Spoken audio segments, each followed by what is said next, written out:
Le bouillon.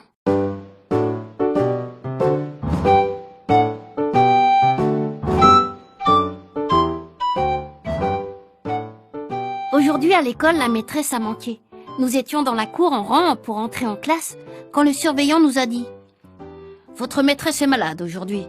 Et puis, Monsieur Dubon, le surveillant, nous a conduits en classe. Le surveillant, on l'appelle le bouillon quand il est pas là, bien sûr. On l'appelle comme ça parce qu'il dit tout le temps « Regardez-moi dans les yeux ». Et dans le bouillon, il y a des yeux. Moi non plus, je n'avais pas compris tout de suite. C'est des grands qui me l'ont expliqué. Le bouillon a une grosse moustache et il punit souvent. Avec lui, il ne faut pas rigoler. C'est pour ça qu'on était embêtés qu'il vienne nous surveiller. Mais heureusement, en arrivant en classe, il nous a dit « Je ne peux pas rester avec vous. Je dois travailler avec monsieur le directeur. Alors regardez-moi dans les yeux et promettez-moi d'être sage. » Tous nos tas d'yeux ont regardé dans les siens et on a promis. D'ailleurs, nous sommes toujours assez sages. Mais il avait l'air de se méfier, le bouillon. Alors il a demandé qui était le meilleur élève de la classe. « C'est moi, monsieur !» a dit Agnan, tout fier. Et c'est vrai, Agnan, c'est le premier de la classe. C'est aussi le chouchou de la maîtresse. Et nous, on ne l'aime pas trop. Mais on ne peut pas lui taper dessus aussi souvent qu'on le voudrait à cause de ses lunettes. « Bon, » a dit le bouillon, « tu vas venir t'asseoir à la place de la maîtresse et tu surveilleras tes camarades. Je reviendrai de temps en temps voir comment les choses se passent. Révisez vos leçons. » Agnan, tout content, est allé s'asseoir au bureau de la maîtresse. Et le bouillon est parti. « Bien, » a dit Agnan. « Nous devions avoir arithmétique. Prenez vos cahiers. Nous allons faire un problème. »« Quoi, t'es pas un peu fou ?» a demandé Clotaire. « Clotaire, taisez-vous » a crié Agnan, qui avait vraiment l'air de se prendre pour la maîtresse. « Viens me le dire ici si t'es un homme » a dit Clotaire. Et la porte de la classe est ouverte, et on a vu entrer le bouillon tout content. « Ah !» il a dit. « J'étais resté derrière la porte pour écouter. Vous là-bas, regardez-moi dans les yeux. » Clotaire a regardé, mais ce qu'il a vu n'a pas eu l'air de lui faire tellement plaisir. « Vous allez me conjuguer le verbe. Je ne dois pas être grossier envers un camarade qui est chargé de me surveiller et qui veut me faire des problèmes d'arithmétique. » Après avoir dit ça, le bouillon est sorti, mais il nous a promis qu'il reviendrait. Joachim s'est proposé pour guetter le surveillant à la porte. On a été tous d'accord, sauf Agnan qui criait « Joachim, à votre place !» Joachim a tiré la langue à Agnan.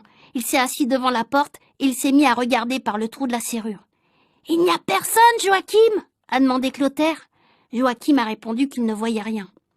Alors Clotaire s'est levé et il a dit qu'il allait faire manger son livre d'arithmétique à Agnan, ce qui était vraiment une drôle d'idée. Mais ça n'a pas plu à Agnan qui a crié « Non, j'ai des lunettes !»« Tu vas les manger aussi !» a dit Clotaire, qui voulait absolument qu'Agnan mange quelque chose. Mais Geoffroy a dit qu'il ne fallait pas perdre de temps avec des bêtises, qu'on ferait mieux de jouer à la balle. « Et les problèmes alors ?» a demandé Agnan, qui n'avait pas l'air content. Mais nous, on n'a pas fait attention et on a commencé à se faire des passes. Et c'est drôlement chouette de jouer entre les bancs. Quand je serai grand, je m'achèterai une classe rien que pour jouer dedans. Et puis, on a entendu un cri et on a vu Joachim assis par terre qui se tenait le nez dans les mains. C'était le bouillon qui venait d'ouvrir la porte et Joachim n'avait pas dû le voir venir. « Qu'est-ce que tu as ?» a demandé le bouillon, tout étonné. Mais Joachim n'a pas répondu. Il faisait « ouï, ouï, ouï » et c'est tout. Alors le bouillon l'a pris dans ses bras et l'a emmené dehors. Nous, on a ramassé la balle et on est retourné à nos places. Quand le bouillon est revenu avec Joachim, qui avait le nez tout gonflé, il nous a dit qu'il commençait à en avoir assez et que si ça continuait, on verrait ce qu'on verrait. « Pourquoi ne prenez-vous pas exemple sur votre camarade Agnan ?» il a demandé. « Il est sage, lui !» Et le bouillon est parti. On a demandé à Joachim ce qui lui était arrivé et il nous a répondu qu'il s'était endormi à force de regarder par le trou de la serrure. « Un fermier va à la foire, » a dit Agnan. « Dans un panier, il a 28 œufs à 500 francs la douzaine. »« C'est de ta faute le coup du nez, » a dit Joachim. « Ouais, » a dit Clotaire, « on va lui faire manger son livre d'arithmétique avec le fermier, les œufs et les lunettes. » Agnan alors s'est mis à pleurer. Il nous a dit que nous étions des méchants et qu'il le dirait à ses parents et qu'il nous ferait tous renvoyer. Et le bouillon a ouvert la porte. On était tous assis à nos places et on ne disait rien. Et le bouillon a regardé Agnan qui pleurait tout seul assis au bureau de la maîtresse. « Alors quoi ?» il a dit le bouillon. C'est vous qui vous dissipez maintenant? Vous allez me rendre fou. Chaque fois que je viens, il y en a un autre qui fait le pitre. Regardez-moi bien dans les yeux tous. Si je reviens encore une fois et que je vois quelque chose d'anormal, je sévirai. Et il est parti de nouveau.